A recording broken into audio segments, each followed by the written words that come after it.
بسم اللہ الرحمن الرحیم۔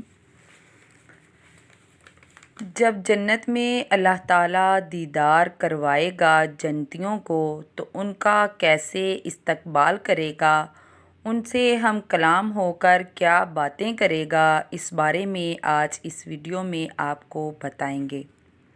چینل کو سبسکرائب کر لیں۔ جب اللہ تعالیٰ اپنے جنتیوں کو اپنا دیدار کروائے گا، یہ سب سے بڑا انعام ہوگا جنتیوں کے لیے جو انہوں نے اپنی زندگی دنیا میں گزاری، اللہ کے بتائے ہوئے طریقے پر چلے، حضرت محمد صلی اللہ علیہ وآلہ وسلم کی اطاعت اور فرما برداری سے انہوں نے اپنی پوری زندگی گزاری، ان کے لیے اللہ تعالیٰ نے انعام میں جنت دی ہے۔ دنیا کی زندگی تو زندگی ہی نہیں ہے، یہاں جب بندہ کچھ مال جمع کر لیتا ہے، کچھ مستقبل بنا لیتا ہے تو زندگی ختم ہونے کا وقت آ چکا ہوتا ہے۔ اپنی اولاد کو سیٹ کرنے کے لیے محنت کرتا ہے، محنت کرتے کرتے موت کے قریب پہنچ جاتا ہے۔ زندگی اس طرح سے گزارتا ہے کہ کل آرام سے گزاریں گے، کل آنے والا کل ہمارے لیے اچھا ہو جائے گا۔ یہ سوچتے سوچتے زندگی اتنی گزر جاتی ہے کہ دروازے پر موت دستک دینے آ جاتی ہے۔ گھٹنوں میں درد ہو جاتا ہے، بینائی کم ہو جاتی ہے، لاٹھی کے سہارے تک کا وقت آ جاتا ہے۔ جب محنت کا نفع اٹھانے کا وقت آیا تو موت سر پر آ کھڑی ہوئی۔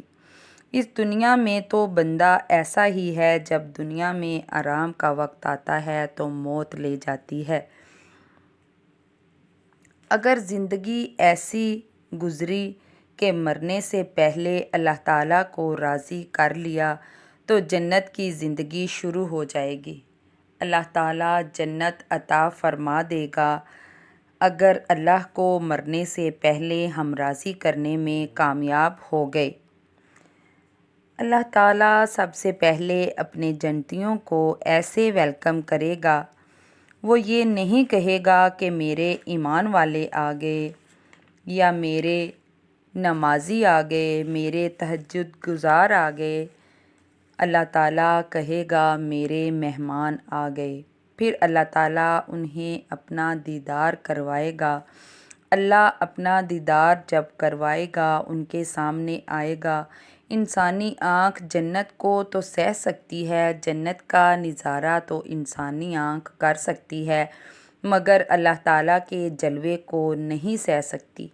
اس لیے اللہ تعالیٰ انسان کا پورا وجود آنکھ بنا دے گا، پورے وجود سے انسان اللہ تعالیٰ کو دیکھے گا۔ اس کے دیدار کی کیا ہی بات ہوگی۔ اللہ ہم سب کو جنت میں جگہ عطا فرمائے اور اپنا دیدار عطا فرمائے۔ جب اللہ تعالیٰ بات کرے گا تو سارے جسم کے سیلز میں سے آواز آئے گی تو اللہ تعالیٰ فرمائے گا، اے میرے بندے، میں نے تجھے جنت دی، کیا تو راضی ہے؟ وہ کہیں گے ہاں یا اللہ ہم راضی ہیں۔ اللہ تعالیٰ پوچھے گا جنت کیسی ہے؟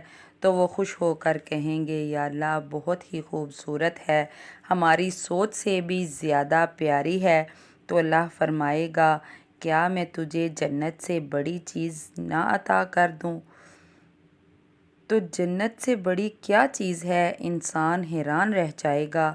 تو اللہ تعالیٰ فرمائے گا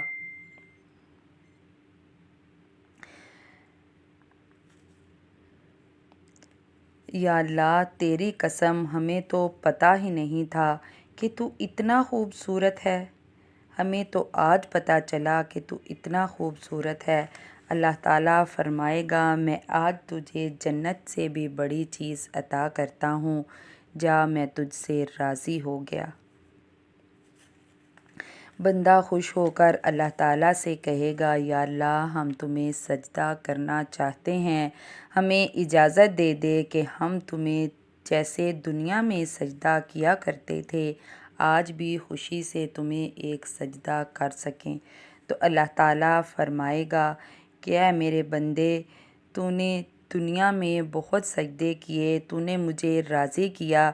دنیا میں میں تمہارا مالک تھا اور تم میرے غلام تھے، آج تو تم میرے مہمان ہو، اس لیے تم مجھے سجدہ نہ کرو۔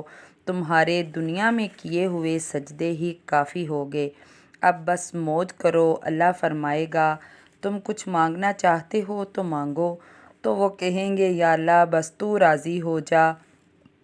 جیسے انہوں نے زندگی گزاری ہوگی اس دنیا میں، یہاں بھی وہ یہی سوچتے ہوں گے کہ بس اللہ راضی ہو جائے اور ہمیں کچھ نہیں چاہیے۔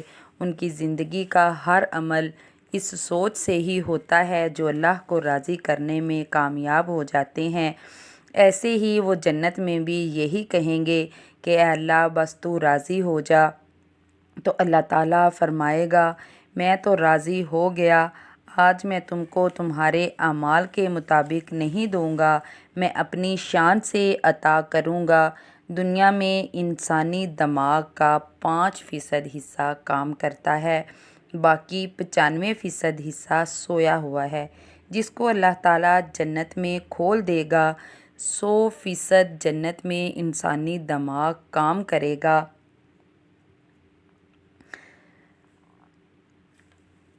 اللہ تعالیٰ دماغ کے 100% حصے کھول کر کہے گا اب مانگ میرے بندے، تو کیا مانگتا ہے؟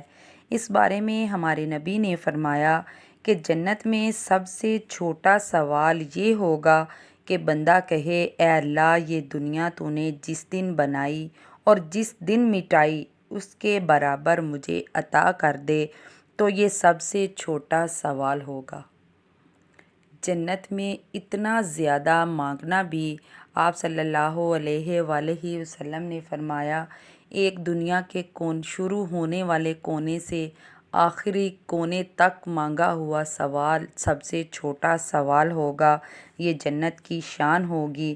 جنت میں جب سب مانگ مانگ کر تھک جائیں گے تو اللہ تعالیٰ پھر فرمائے گا اور مانگو اور مانگو، اور جنتی مانگ مانگ کر تھک جائیں گے تو اللہ تعالیٰ فرمائے گا اے جنتی تو نے ابھی اپنی شان کا بھی نہیں مانگا، میری شان تو ابھی شروع بھی نہیں ہوئی۔ اتنی شان ہوگی وہاں جنتیوں کی، جس چیز کو بھی جنتی دیکھیں گے اس کے نظارے عجب ہوں گے، اور اس نظارے کی تو بات ہی کیا ہوگی جس نظارے میں اللہ تعالیٰ خود اپنا دیدار کروائیں گے۔ اللہ تعالیٰ ان سے فرمائے گا جاؤ میں نے تمہیں آج جو تم نے مانگا وہ بھی دے دیا اور جو تم نے نہیں مانگا وہ بھی دے دیا، اب تم اس جنت میں ہمیشہ رہو گے۔ جنت کے بلند درجوں کو پانے کے لیے ہمیں چھوٹی چھوٹی نیکیاں کرنی پڑتی ہیں، کچھ بڑے عمل کرنے کی ضرورت نہیں۔ اپنے اندر اگر ہم انسانیت کو بھی جگا لیں تو بھی یہ جنت ہمارا مقدر بن سکتی ہے۔ جنتی ایک نظارے کو دیکھیں گے، اگر ہزاروں سال بھی اس نظارے کو دیکھتے رہیں گے تو اس نظارے سے اکتائیں گے نہیں، کیونکہ اللہ تعالیٰ اس نظارے کو بڑھاتا چلا جائے گا، بڑھاتا چلا جائے گا۔ جنت ایک چٹیل میدان ہے، ہم جیسے جیسے دنیا میں نیکیاں کرتے جائیں گے، نیک اعمال کرتے جائیں گے، ہماری جنت سرسبز اچھے باغ بنتی جائے گی۔ ہمیں جیسی جنت چاہیے ہم دنیا میں ویسے ہی اعمال کرتے ہیں، ہمارے اعمال ایسے ہونے چاہیے کہ ہمیں جنت میں جگہ مل سکے۔ ہمیں کوشش کرنی چاہیے کہ ہمارے مرنے سے پہلے پہلے اللہ ہم سے راضی ہو جائے۔ آپ کے سامنے یہ منظر ہے، ایک سرسبز ہے، ایک چٹیل خشک میدان ہے، ایک سوکھا ہوا ہے جہاں کچھ نہیں سوائے ویرانی کے۔ آپ جسے چاہیں چن سکتے ہیں، اچھے اعمال کریں گے تو سرسبز باغات آپ کے منتظر ہیں، اگر اعمال اچھے نہیں ہوں گے تو جہنم ہمارا راستہ دیکھ رہی ہے۔ فیصلہ اب ہمارا ہے، ہمیں کیا چاہیے، ہم خود کو کس طرف لے کر جائیں گے یہ ہم نے خود دیکھنا ہے، اپنے اعمال کو درست کرنا ہے تاکہ ہمیں جنت ملے اور پھر جنت میں سب سے بڑا انعام اللہ تعالیٰ کا دیدار ملے۔ اس سے بڑی تو کوئی خوش قسمتی ہو ہی نہیں سکتی۔ جنت کی زندگی ابدی زندگی ہے، اس کے لیے کوشش کریں۔ اللہ حافظ۔